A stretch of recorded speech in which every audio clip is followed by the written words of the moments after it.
항상 정부의 대책이 나오면 제목이 중요한데요.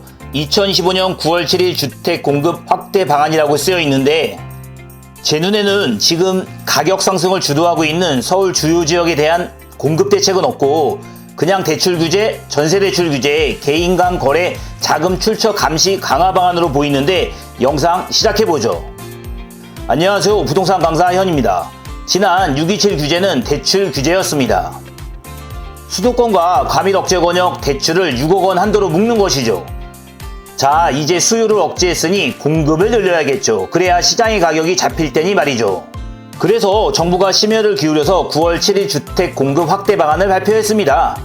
방안을 몇 번 읽어보면서 새 정부의 의도 내지는 방향이 너무나도 뚜렷이 보였는데요. 이것이 공급 확대 방안일지 아니면 규제 확대 방안일지 들어가 보죠.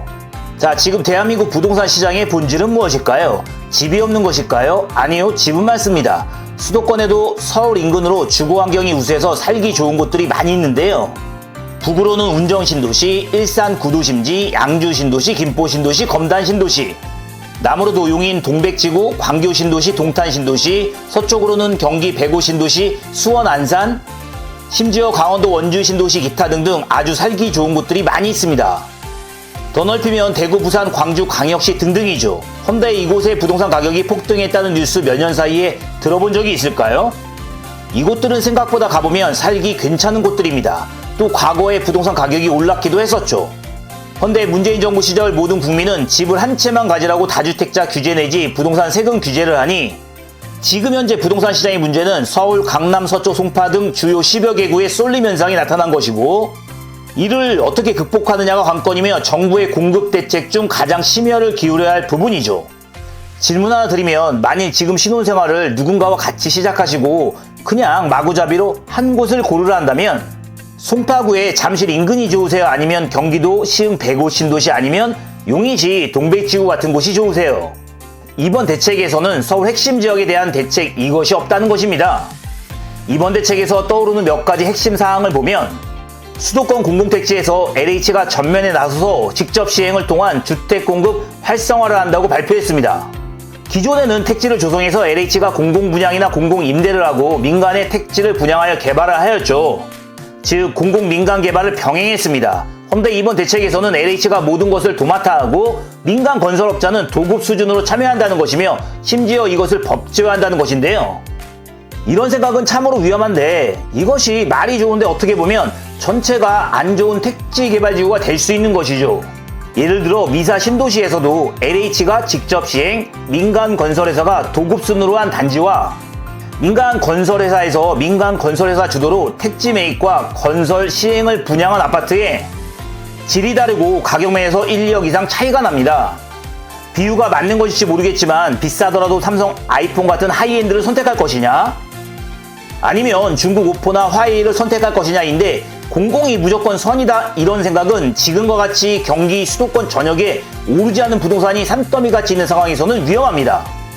그 다음 공급 대책들은 제 생각에는 그닥 중요한 의미가 없는데요.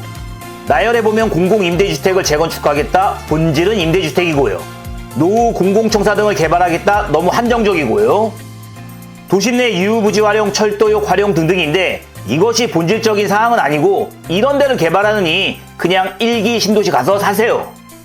거기가 더 생활 편의시설이 좋고요. 부동산도 쌉니다.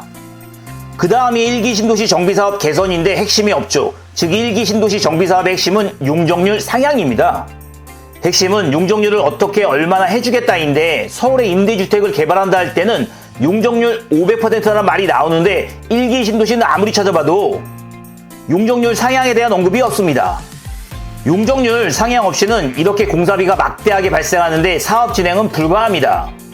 그리고 재개발, 재건축, 정비사업 활성화인데 문제는 현재 재건축은 초과이익 환수제 같은 부담금 인하가 폐지되어야 사업이 활성화되는데 이런 것에 대한 언급이 없고 더 중요한 것은 서울 주요 10여 개 지역에서 재개발, 재건축으로 이제 신규 물량이 거의 없다는 것입니다. 아마도 인구 1000만 명은 이곳에 들어가고 싶어 할 텐데 방법이 있나요?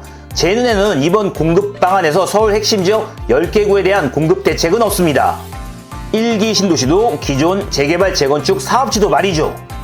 대신 제 눈에 띄는 것은 규제와 감시, 감독인데요.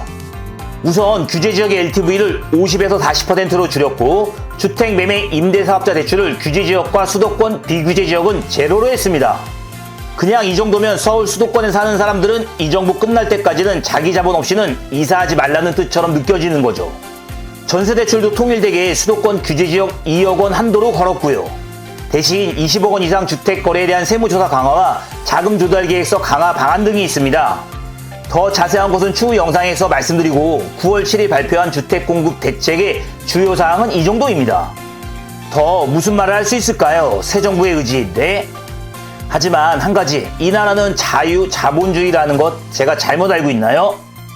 규제가 진리는 아닙니다. 오늘 영상은 여기까지고 우선 대책 이후 급하게 만든 영상이고 더 세부적인 영상은 다음으로 찾아뵐게요. 구독, 좋아요 감사합니다.